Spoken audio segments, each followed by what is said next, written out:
ان کو بات کرنے سے روکا، لیکن انہوں نے شدید احتجاج کیا کہ مجھے بات کرنے کی اجازت دی جائے، تو مجبوراً ان کو اجازت جو ہے نا ملی، اور انہوں نے جب تقریر کی تو انہوں نے عبد المالک نے اسلامی نظام تعلیم کے حق میں ڈھاکہ یونیورسٹی میں تقریر کی، اور ان کی تقریر کے بعد پورا حال تالیوں سے گونج پڑا اور اسلامی نظام تعلیم کو نافذ کرو کے نعرے لگنا شروع ہو گئے۔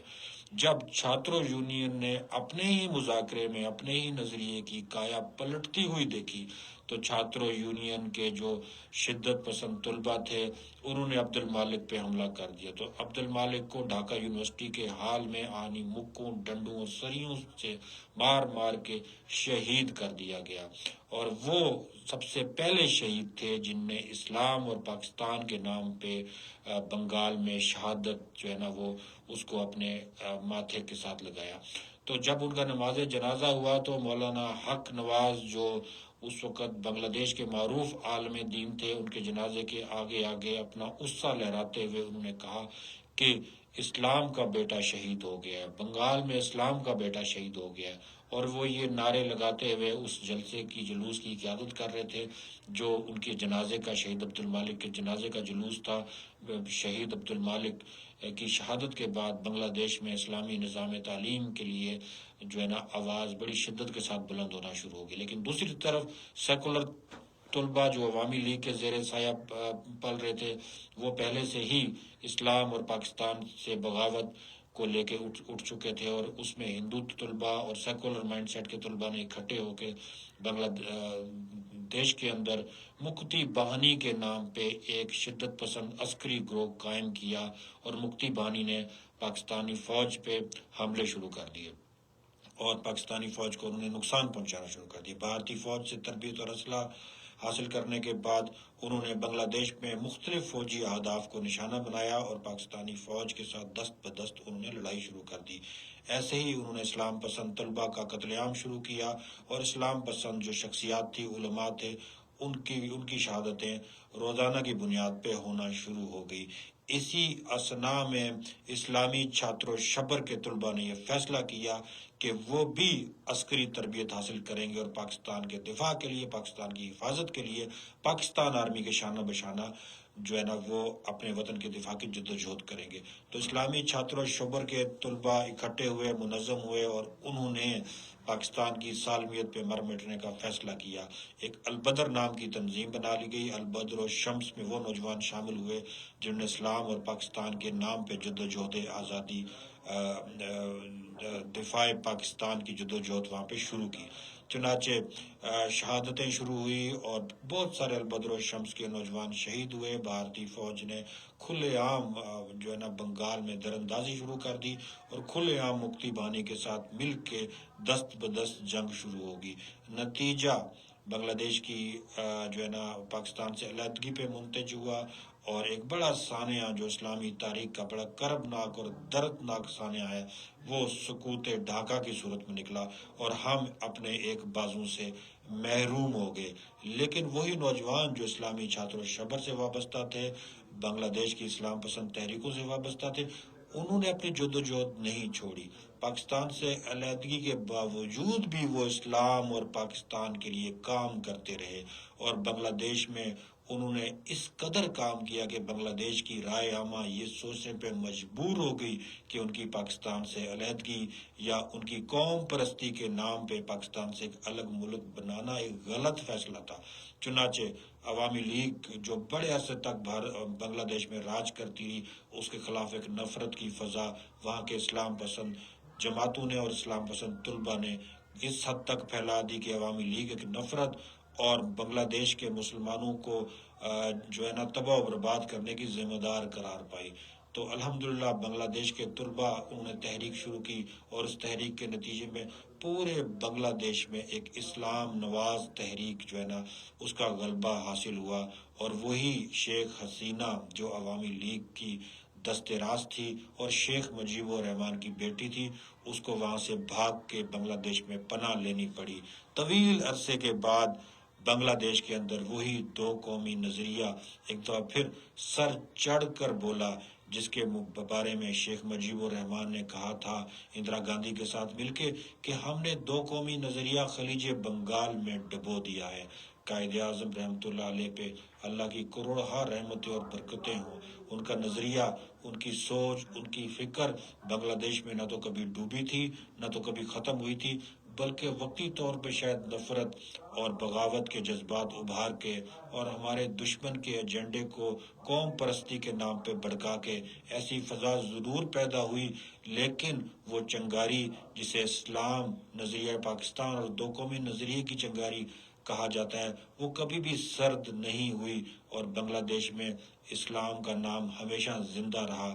اور آج الحمدللہ اللہ نے ہمیں اپنی زندگی میں وہ دن دکھایا کہ بنگلہ دیش کے اندر سے پاکستان دشمن اور اسلام دشمن قوتوں کو بھاگنے میں ہی اپنی عافیت محسوس ہوئی اور پہنچی وہیں پہ خاک جہاں کا خمیر تھا۔ شیخ حسینہ واجد اسی بھارت میں جا کے اپنی پناہ ڈھونڈنے لگی جس بھارت نے بنگلہ دیش کو ہم سے الگ کیا، جس بھارت نے ہمارا بازو ہم سے جدا کیا۔ تو آج الحمدللہ اللہ نے ہمیں وہ دن دکھایا کہ بنگلہ دیش میں اسلام اور پاکستان کا نام ایک بار پھر روشن ہوا، اور وہ درجنوں علماء، مولانا عبد القادر اور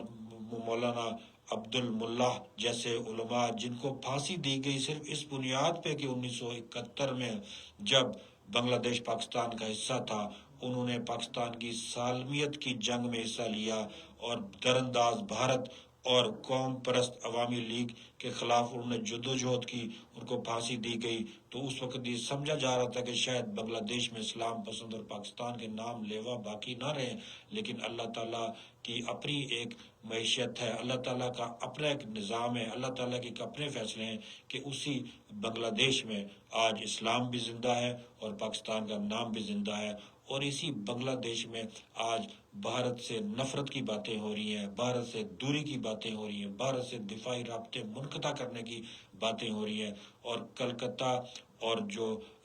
مغربی بنگال ہے اس پہ بنگلہ دیش کے حق کی باتیں ہو رہی ہیں، وہیں پاکستان سے دوستی کی باتیں ہو رہی ہیں، پاکستان سے قربت کی باتیں ہو رہی ہیں، دو قومی نظریے کے احیاء کی باتیں ہو رہی ہیں، اور پھر پاکستان کے ساتھ ملنے کی باتیں ہو رہی ہیں۔ اللہ نے ہمیں اپنی زندگی میں یہ دن دکھایا کیونکہ پاکستان کی بنیاد اتنی کمزور نہیں تھی، اسلام پاکستان کی بنیاد میں شامل تھا، اور دنیا کی واحد مملکت جو کلمہ اسلام لا الہ الا اللہ محمد رسول اللہ کی بنیاد پہ مارز وجود میں آئی۔ یہ کیسے ممکن تھا کہ اللہ تعالیٰ اس نظریے، اس فکر، اس کی سوچ کی خود حفاظت نہ کرتا کہ جو خود اس کے نام پہ قائم کی گئی تھی، یعنی اسلام اور کلمہ اسلام۔ تو الحمدللہ آج اللہ ہمیں بنگلہ دیش میں وہ دن دکھا رہا ہے کہ ہم ایک دوسرا پاکستان بنگلہ دیش کو دیکھ رہے ہیں، ہم دوسرا اسلام کا گہوارہ بنگلہ دیش کو دیکھ رہے ہیں۔ کل بھارت نے یہ سوچ کے بنگلہ دیش ہم سے الگ کیا تھا کہ وہ قوم پرستی اور پاکستان سے نفرت کی بنیاد پہ اپنا ایک دوست پیدا کر لے گا، لیکن آج بھارت کو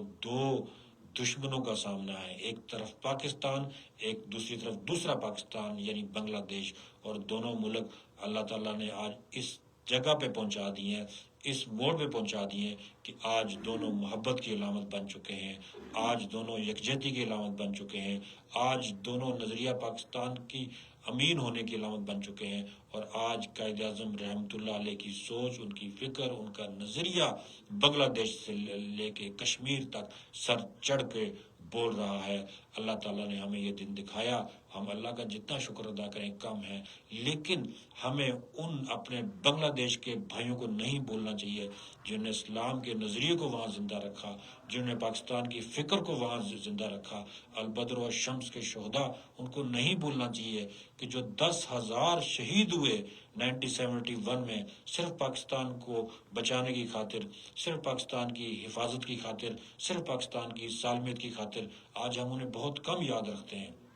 ہمیں انہیں یاد رکھنے کی ضرورت ہے، اور ان پاکستان کے تمام وفا شعاروں کو یاد رکھنے کی ضرورت ہے جن کو ابھی چند سالوں تک وہاں کی عوامی لیگ، بھارت نواز عوامی لیگ پھانسیاں چڑھا کے سمجھ رہی تھی کہ دو قومی نظریہ شاید ہم نے ختم کر دیا ہے، لیکن اللہ تعالیٰ کا ایک اپنا نظام ہے، اللہ تعالیٰ کے اپنے فیصلے ہیں، اللہ تعالیٰ کا ایک اپنا سلسلہ ہے جو الحمدللہ آج ہم نے بنگلہ دیش میں دیکھا۔ اللہ تعالیٰ پاکستان کی حفاظت کرے، اور ہمیں اس سے سبق بھی ملتا ہے کہ نفرت، قومیت، عصبیت، تعصب ہمارے لیے زہر قاتل ہے، اور یہ چیزیں ہمیشہ مسلمانوں کو کمزور کرتی رہی ہیں۔ مسلمانوں کو کسی بیرونی دشمن کی کبھی ضرورت نہیں رہی، مسلمانوں کو ہمیشہ نقصان عصبیت نے پہنچایا، نفرت نے پہنچایا، قوم پرستی نے پہنچایا، اور ایک دوسرے کے خلاف بغض، عناد، کینہ اور حسد نے پہنچایا۔ آج پاکستان سے انہی بیماریوں کو ختم کرنے کی ضرورت ہے، آج انہی بیماریوں کے خلاف جہاد کرنے کی ضرورت ہے جو ہمیں کمزور کر رہی ہیں، جو ہمیں افراط و تفرید کی جانب بڑھا رہی ہیں، جو ہمیں آپس میں جو ہے نا ایک دوسرے کا دشمن بنا رہی ہیں۔ ہمیں ایک دوسرے کے قریب ہونے کی ضرورت ہے۔ سندھی، بلوچی، پنجابی، پٹھان، کشمیری، ان سب کی ایک قوم ہونی چاہیے، اور وہ قوم ہے پاکستانی قوم۔ ہمیں ہمارے جو قبائل ہیں، ہماری جو قومیں ہیں، وہ صرف شناخت کی حد تک ہے، جیسے کہ نبی پاک صلی اللہ علیہ وسلم کی حدیث بھی ہے کہ شناخت کی حد تک تو اپنے قبائل ضرور رکھیں، لیکن تقسیم کے لیے آپ نہ رکھیں۔ امت کے تصور کو اجاگر کرنے کی ضرورت ہے، امت کی وحدانیت کو اجاگر کرنے کی ضرورت ہے۔ یہی آج 16 دسمبر کا پیغام ہے، جو پیغام ہمیں یاد رکھنا ہے۔ قوموں میں حادثات ہوتے رہتے ہیں، قوم میں سانحات ہوتے رہتے ہیں، لیکن سانحات کے ماتم کرنے کی بجائے سانحات سے سبق سیکھنا بڑا ضروری ہے، جو شاید ہم سیکھ نہیں رہے، اور وہی پریکٹسز ہم بدقسمتی سے کر رہے ہیں۔ اپنوں کو اپنا دشمن بنا رہے ہیں، اپنے خیر خواہوں کو نہیں پہچان رہے، ہم ہر ایک پہ ٹیگ لگانے کو تیار ہیں کہ یہ ہمارا بھائی نہیں، ہمارا دشمن ہے، یہ میرا حق کھا گیا، یہ میرے علاقے سے یہ لے گیا، یہ میرے علاقے سے وہ لے گیا، میں بڑا خوشحال تھا، سب کچھ چھین کے فلاں بندہ لے گیا، فلاں صوبہ لے گیا، یہ پانی تھا اس میں میرا حق تھا، فلاں پانی کیوں لے گیا، یہ میرے پہاڑ تھے، یہاں سے سونا اگلتا تھا، اور یہ سونا پتہ نہیں کون لوٹ کے لے گیا۔ یہ جو نفرتیں ہیں، یہ جو خواہ مخواہ کی ایک حرص ہے، یہ خواہ مخواہ کی عدوت ہے، یہ ہمیں ختم کرنی ہوگی، اور ساتھ ساتھ حکومت کو بھی اور ہمارے ارباب اختیار کو بھی یہ دیکھنا ہوگا، کہیں ہم اپنے بھائیوں کو اپنا دشمن تو نہیں بنا رہے، کیا ہم دشمن کے اس ایجنڈے کے نادانستہ ہم نوا تو نہیں بن رہے کہ جس کے ذریعے سے وہ چاہتا ہے کہ ہم اپنے ہر بھائی کو، ہر اپنے دوست کو دشمن کا ایجنٹ قرار دیں، اس کو اپنا باغی قرار دیں۔ ہمیں لوگوں کو گلے سے لگانے کی ضرورت ہے، ان کے مسائل سمجھنے کی ضرورت ہے۔